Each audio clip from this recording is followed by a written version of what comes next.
जय श्री राम। आज रामायण के बालकांड का विस्तार से वर्णन करते हैं। संक्षिप्त लेकिन मर्म स्पर्शी है। आपके हृदय तक श्री राम के संस्कार, आदर्श सब कुछ पहुंच पाए। दशरथ विश्वामित्र का संवाद भी जिसमें शामिल है, श्री राम अहिल्या का भी, जनक विश्वामित्र और भगवान श्री राम और परशुराम जी का भी। अयोध्या में जब ऋषि विश्वामित्र ने राजा दशरथ से कहा, राजन, राक्षस मेरे यज्ञ में बाधा डाल रहे हैं, अपने पुत्र राम को 10 दिनों के लिए मुझे सौंप दीजिए। उस जमाने में साधु संत और ऋषि महर्षियों की बात को कोई टाला नहीं करता था और उनके एक आग्रह पे राजा दशरथ ने कहा, मैं 60,000 साल का बूढ़ा हूं, बड़े मनोरथ से पुत्र हुआ है, उससे दूरी सह न पाऊंगा। राम 16 वर्ष के भी नहीं है, मैं स्वयं साथ चलता हूं। इस पर विश्वामित्र क्रोधित हो गए। फिर महर्षि वशिष्ठ ने राजा दशरथ से कहा, राजन, इसमें राम का ही कल्याण है। वे नए अस्त्र शस्त्र विद्याएं सीखकर और ज्यादा क्षमतावान बन जाएंगे। ऐसा सुनते ही ऋषि की बात से दशरथ सहमत हो गए। वर्तमान में इससे उलट हो रहा है। माँ बाप अपनी संतान को खतरों से बचाना चाहते हैं और इतने पैम्पर्ड करके रखते हैं, संरक्षण देकर रखते हैं, जिससे वे हर मौका खो देते हैं सीखने का। जब तक पानी में कूदेंगे ही नहीं, तब तक उसकी गहराई का एहसास नहीं हो सकता, ना ही तैरना सीखा जा सकता है। इसके लिए जरूरी है कि हम अपने बच्चों को जो व्यवहारिक जीवन है उसके मैदान में उतरने दें। हमेशा सुरक्षित घेरे में रहेंगे तो मुश्किलों से निपटने में वे कभी भी सक्षम नहीं होंगे।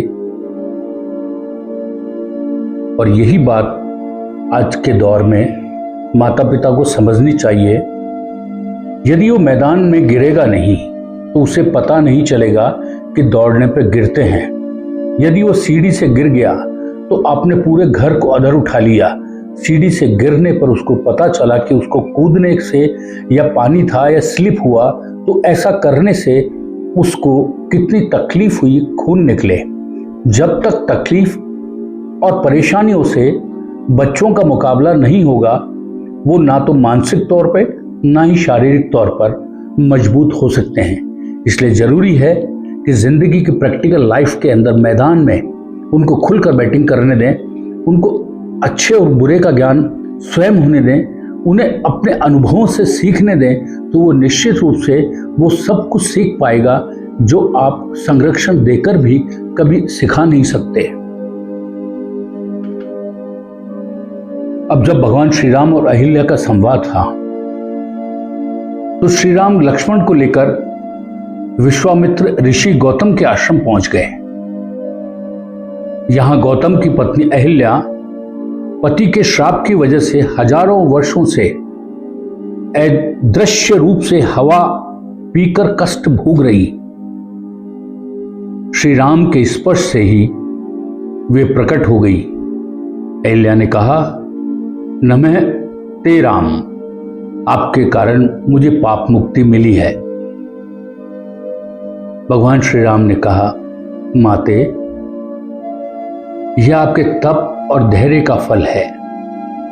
मनुष्य से भूल हो सकती है, पर सत्य और तप हमेशा मुक्ति देते हैं। आप निशंक होकर अपने आश्रम में सुखपूर्वक निवास करिए।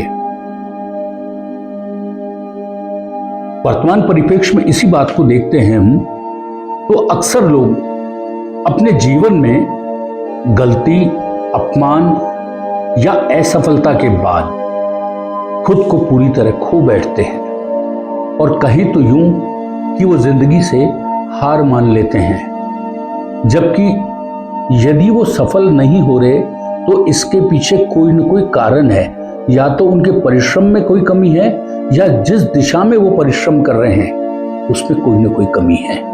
इसके लिए जरूरी है कि हम अपने धैर्य से रहें, तप और विवेक परिश्रम सही दिशा में काम करें तो निश्चित रूप से सफलता निश्चित होती है।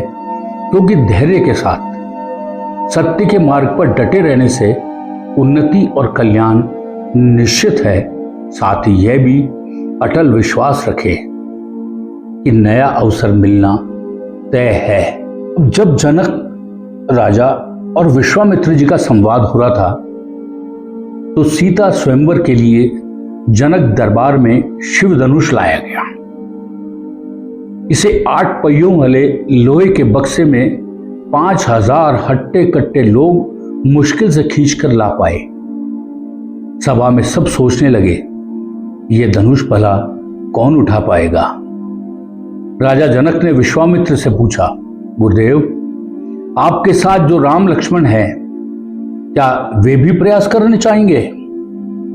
विश्वामित्र जी मुस्कुराकर बोले, राजन, राम सिर्फ दशरथ के पुत्र ही नहीं हैं, वे असाधारण सामर्थ्य और गहन विनम्रता से संपन्न हैं। उन्हें अवसर दीजिए, वे जरूर सफल होंगे। अक्सर आज के परिप्रेक्ष्य में लोग अपनी क्षमता पर भरोसा नहीं करते हैं। क्या तुम कर पाओगे, इसी शंका से वे अवसर पर अवसर खो देते हैं। खुद पर कॉन्फिडेंस रखें। और एक अंग्रेजी में 2 शब्द है, I can and I do. और कहें तो आई कैन और आई विल, मैं कर सकता हूं और मैं करूंगा।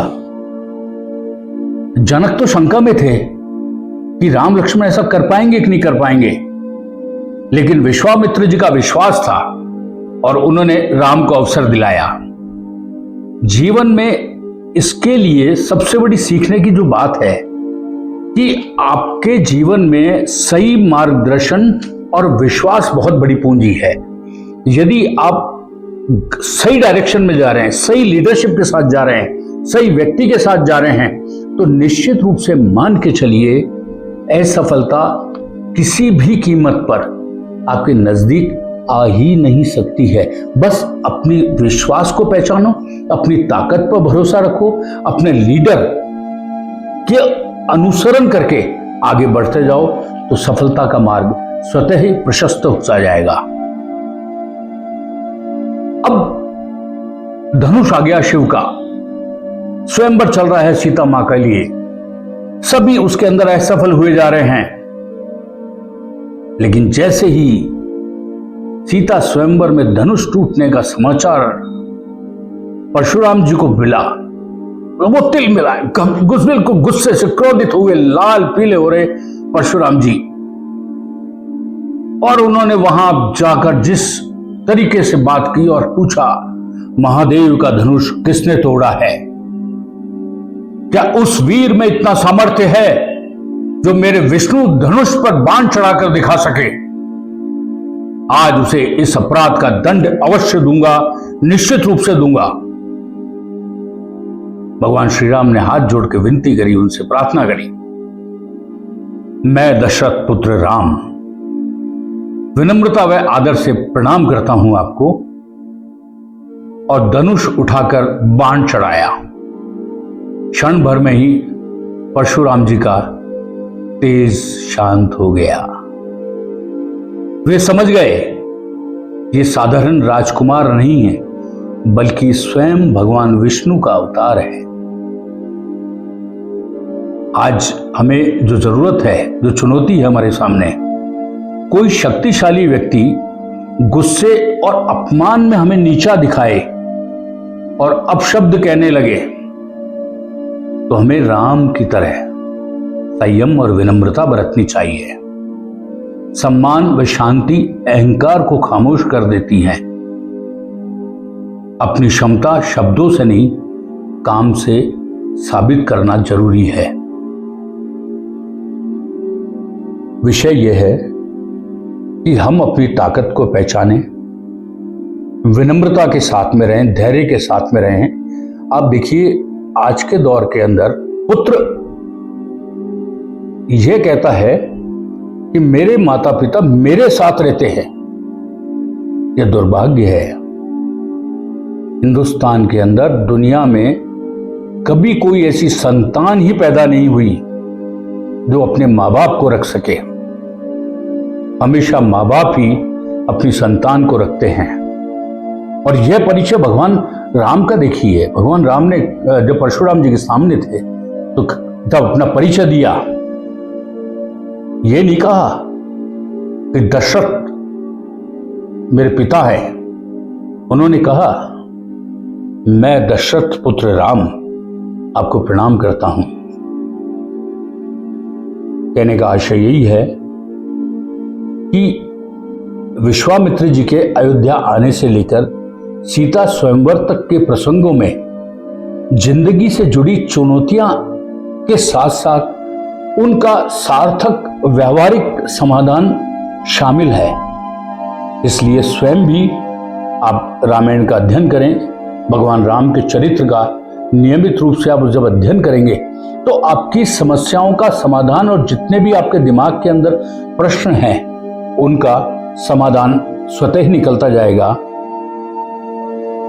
अब भाईजी डिजिटल मीडिया पर लगातार आप रामायण के विभिन्न कांडों का और उससे जुड़ी समस्याएं और चुनौतियों का इसी तरीके से श्रवण कर सकेंगे। तो प्रेम से कहिए, जय श्री राम।